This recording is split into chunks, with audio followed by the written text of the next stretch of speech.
قیامت کا بھیانک منظر۔ قرآن میں اللہ تعالیٰ فرماتا ہے، قیامت کا منکر پوچھتا ہے کہ قیامت کا دن کب آئے گا، جس دن آنکھیں پتھرا جائیں گی اور چاند بے نور ہو جائے گا اور سورج و چاند دونوں بے نور ہو کر ایک حالت پر کر دیے جائیں گے۔ اس دن انسان کہے گا، کیا آج کہیں بھاگنے کی جگہ ہے؟ جواب ملے گا، ہرگز نہیں، آج کہیں پناہ کی جگہ نہیں ہے۔ اس دن صرف آپ کے رب کے پاس ٹھکانہ ہوگا۔ سورہ قیامہ میں یہ بات مذکور ہے۔ قیامت کا منظر۔ رسول اللہ صلی اللہ تعالی علیہ وسلم نے ارشاد فرمایا، اگر آخرت کے ہولناک احوال کے متعلق تمہیں وہ سب معلوم ہو جائے جو مجھے معلوم ہے تو تمہارا ہنسنا بہت کم ہو جائے اور رونا بہت بڑھ جائے۔ بخاری شریف میں یہ حدیث موجود ہے۔ قیامت کا ہولناک منظر۔ جب شور برپا ہوگا، قرآن میں اللہ تعالیٰ فرماتا ہے، جب کانوں کے پردے پھاڑ دینے والا شور برپا ہوگا تو اس دن آدمی اپنے بھائی سے، اپنی ماں اور باپ سے، اپنی بیوی اور اپنے بیٹوں سے بھاگے گا۔ اس دن ہر شخص کی ایسی حالت ہوگی جو اس کو ہر ایک سے بے خبر کر دے گا۔ قرآن کی تلاوت کرنا۔ رسول اللہ صلی اللہ تعالی علیہ وسلم نے فرمایا، قرآن شریف کی تلاوت کیا کرو، اس لیے کہ قیامت کے دن اپنے ساتھی یعنی پڑھنے والے کی شفاعت کرے گا۔ مسلم شریف میں یہ حدیث مذکور ہے۔ روز آخرت یعنی قیامت کے دن ہر عمل کا بدلہ مل جائے گا۔ قرآن میں اللہ تعالیٰ فرماتا ہے، جو شخص قیامت کے دن نیکی لے کر حاضر ہوگا تو اس کو اس نیکی سے بہتر بدلہ ملے گا، اور جو شخص بدی لے کر حاضر ہوگا تو ایسے برے اعمال والوں کو صرف ان کے کاموں کی سزا دی جائے گی۔ سورہ قصص میں یہ بات مذکور ہے۔ قرآن پڑھنا اور اس پر عمل کرنا۔ رسول اللہ صلی اللہ تعالی علیہ وسلم نے فرمایا، جس نے قرآن پڑھا اور اس کے حکموں پر عمل کیا تو اس کے ماں باپ کو قیامت کے دن ایسا تاج پہنایا جائے گا جس کی روشنی آفتاب کی روشنی سے بھی زیادہ ہوگی، اگر وہ آفتاب تمہارے گھر میں موجود ہو۔ ابو داؤد کی یہ حدیث ہے۔ قیامت میں جھوٹے خداؤں کی بے بسی۔ قرآن میں اللہ تعالیٰ فرماتا ہے، جس کو تم اللہ کے سوا پکارتے ہو وہ کھجور کی گٹھلی کے ایک چھلکے کا بھی اختیار نہیں رکھتے۔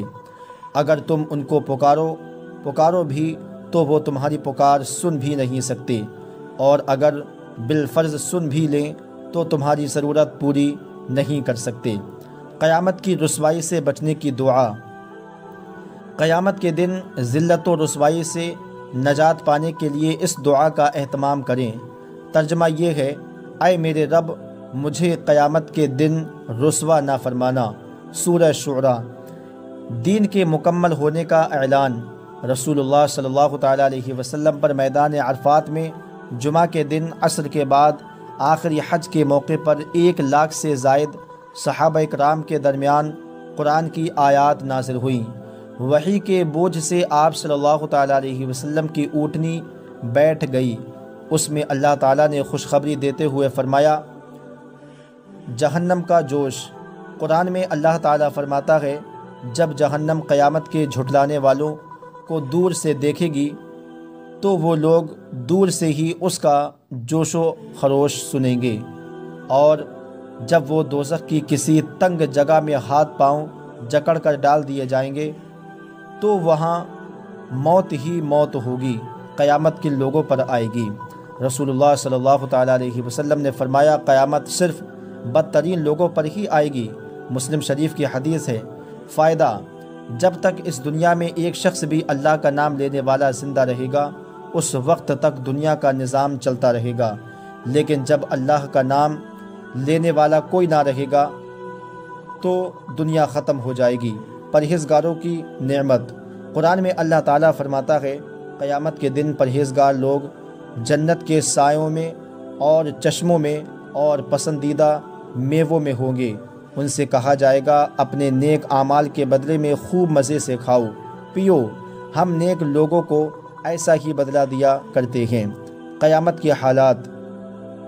قرآن میں اللہ تعالیٰ فرماتا ہے جب سورج بے نور ہو جائے گا اور ستارے ٹوٹ کر گر پڑیں گے، اور جب پہاڑ چلا دیے جائیں گے، اور جب 10 ماہ کی گابھن اونٹنیاں قیمتی ہونے کے باوجود آزاد چھوڑ دی جائیں گی، اور جب جنگلی جانور جمع ہو جائیں گے، اور جب دریا بھڑکا دیے جائیں گے۔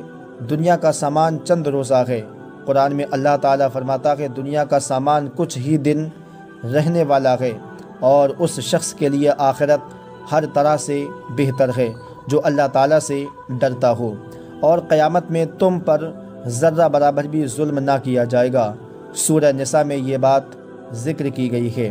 اگر کسی بات پر تم میں اختلاف ہو جائے، قرآن میں اللہ تعالیٰ فرماتا ہے اگر کسی بات پر تم میں اختلاف ہو جائے تو اللہ اور اس کے رسول کے حکم کی طرف رجوع کرو۔ اگر تم اللہ اور قیامت کے دن پر ایمان رکھتے ہو تو یہ طریقہ تمہارے لیے بہتر ہے اور اچھا بھی ہے۔ قیامت سے ہر ایک ڈرتا ہے۔ رسول اللہ صلی اللہ تعالیٰ علیہ وسلم نے ارشاد فرمایا کوئی مقرب فرشتہ، کوئی آسمان، کوئی زمین، کوئی ہوا، کوئی پہاڑ، کوئی سمندر ایسا نہیں جو جمعہ کے دن سے نہ ڈرتا ہو، اس لیے کہ جمعہ کے دن ہی قیامت قائم ہوگی۔ ابن ماجہ میں یہ حدیث مذکور ہے۔ قیامت کے دن پہاڑوں کا حال۔ قرآن میں اللہ تعالیٰ فرماتا ہے لوگ آپ سے پہاڑوں کے بارے میں سوال کرتے ہیں تو آپ فرما دیجئے کہ میرا رب ان کو بالکل اڑا دے گا، پھر وہ زمین کو ہموار میدان کر دے گا، تم اس میں کوئی ٹیڑھا پن اور بلندی نہیں دیکھو گے۔ سورہ طٰہٰ آیت نمبر 105 میں یہ بات ذکر کی گئی ہے۔ قرآن کو غور سے سننا۔ قرآن میں اللہ تعالیٰ فرماتا ہے جب قرآن پڑھا جائے تو اس کو پوری توجہ اور غور سے سنا کرو اور خاموش رہا کرو تاکہ تم پر رحم کیا جائے۔ سورہ اعراف میں یہ بات مذکور ہے۔ قیامت کے دن انسان کے اعضاء کی گواہی۔ قرآن میں اللہ تعالیٰ فرماتا ہے جس دن اللہ کے دشمن یعنی کفار دوزخ کی طرف جمع کرنے کے موقف میں لائیں گے، پھر وہ روکے جائیں گے تاکہ باقی اعضائیں یہاں تک کہ جب وہ اس کے قریب آ جائیں گے تو ان کے کان، ان کی آنکھیں اور ان کی کھال ان کے خلاف گواہی دیں گی۔